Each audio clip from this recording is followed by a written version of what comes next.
What's going on, everyone? So we have breaking news. Karl Anthony Towns has been sent or is being acquired by the New York Knicks.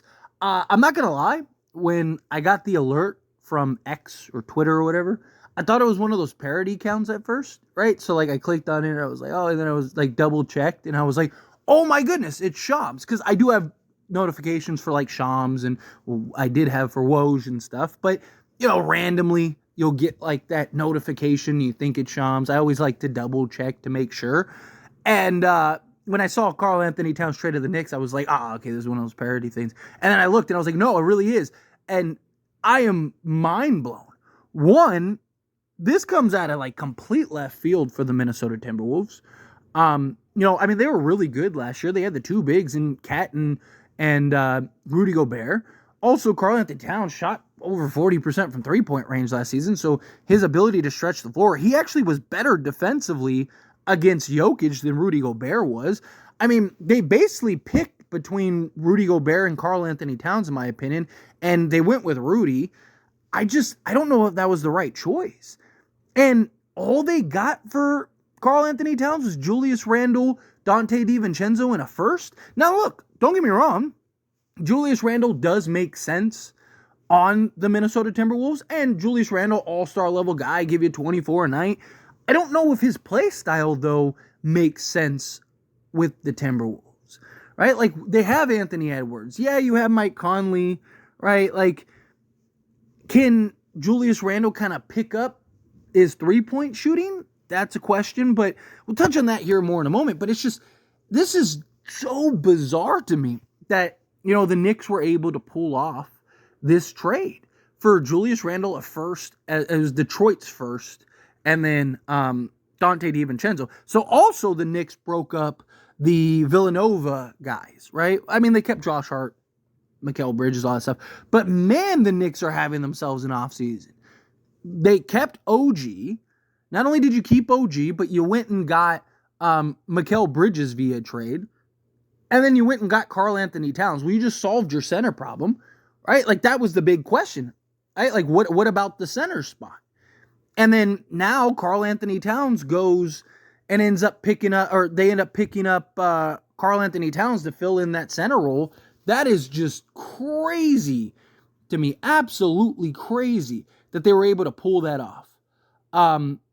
Now, they still are trying to work out this trade because they are both dealing with cap restrictions. Now, the Knicks are still several million under the second apron, but Minnesota can't take back more salary. So they have to figure out a way to essentially get this to the penny or get a third team involved. So this is still not a completely done deal yet. They're still working on it. They still have to finalize it. This will probably get finalized at some point and get worked out. But it's just, not gonna lie, it's crazy. Something to just come out of. I'm just in shock, right? Like, who saw this coming? This was like completely out of left field by the Knicks, right? Like, and the Timberwolves. It's just, I'm surprised that they didn't try to get more for Cat than that, unless they're just really high on Julius Randle, which, look, very well could be the case. Now, obviously, Julius Randle's not had the best injury history the last few years, but I mean, this is a guy that does a little bit of everything, right? Gives them a physical presence, more so than Karl Anthony Towns is.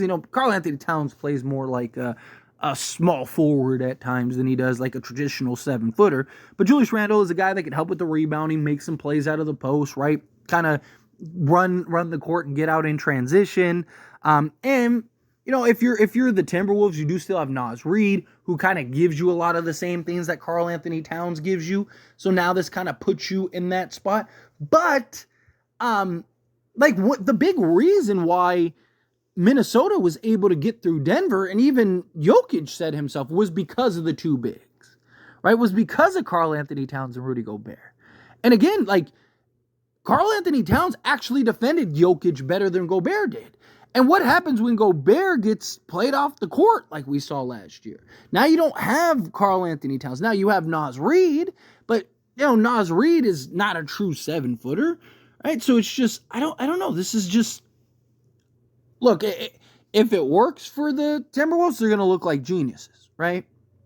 If Julius Randle comes in and just tears it up for them and is that versatile guy that they need, then, and Naz Reid now kind of gets to play in that expanded role, even though he's a little undersized at 6'9", he's still, right, like, he was excellent for them.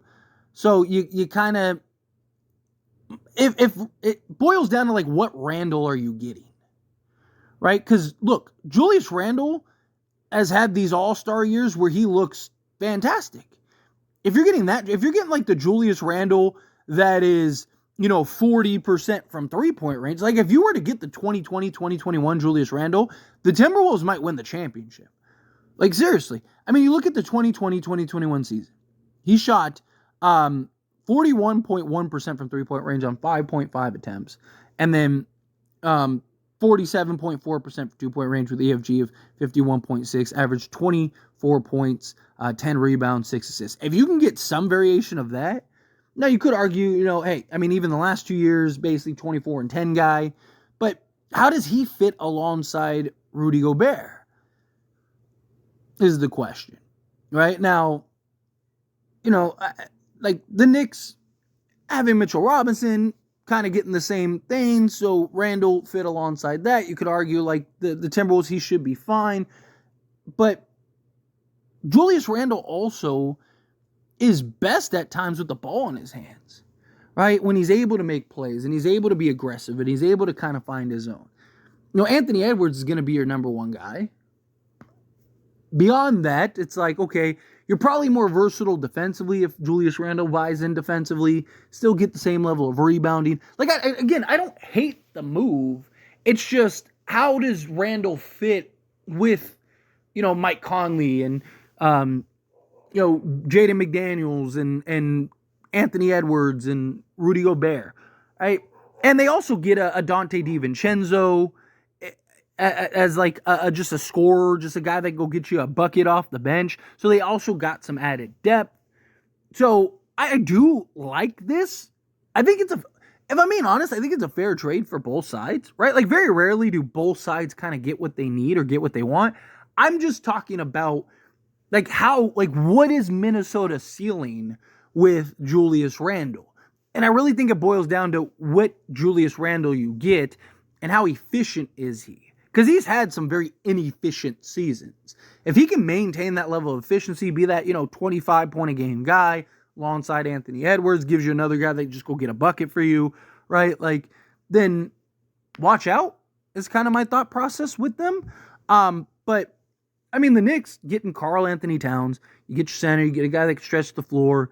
He's not this, like, elite defensive guy, but you got Mikal Bridges, you got OG, right? You got guys like Josh Hart that you could put out there. And then when Mitchell Robinson comes back, you just slide Cat over to the 4. And now you're big. I mean, imagine Mitchell Robinson, Karl Anthony Towns, OG Anunoby, Mikal Bridges, and Jalen Brunson. Whoo, sheesh. Man, that's a squad. Look, the Knicks pulled it off, man. If you're a Knicks fan, you got to be stoked. If you're a Knicks fan, you got to be jumping up and down for joy right now. I mean, the Knicks absolutely clapped right now. Wow, this is just, I'm still just, like, completely surprised.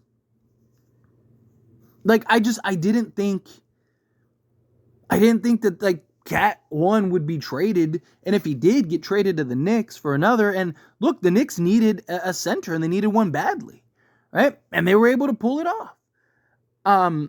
This is just, I think that this is a great move for the Knicks, right? You got a guy that can slot in at the 5, right? So, like, right now, if you wanted to, your starting 5 could be Cat, OG, Bridges. You could go with, like, Hart, and then, and so far, unless something changes, they were able to keep Deuce also.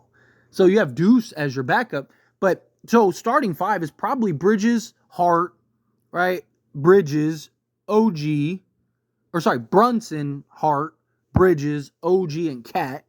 And then when Robinson gets healthy, you can just slide Cat to the 4, go Robinson, Cat, OG, Bridges, and Brunson. Whew.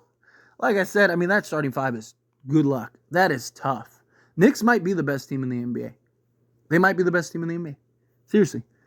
If guys can stay healthy and they can figure it out and put it together, you get that another scoring option in Karl Anthony Towns. They can play the 4 or the 5. You can go big and match up, right, with basically every team in the league. You got the big, sizable, versatile wings. Mikal Bridges can go get you 20 on any given night. Cat gets to be your second option, right?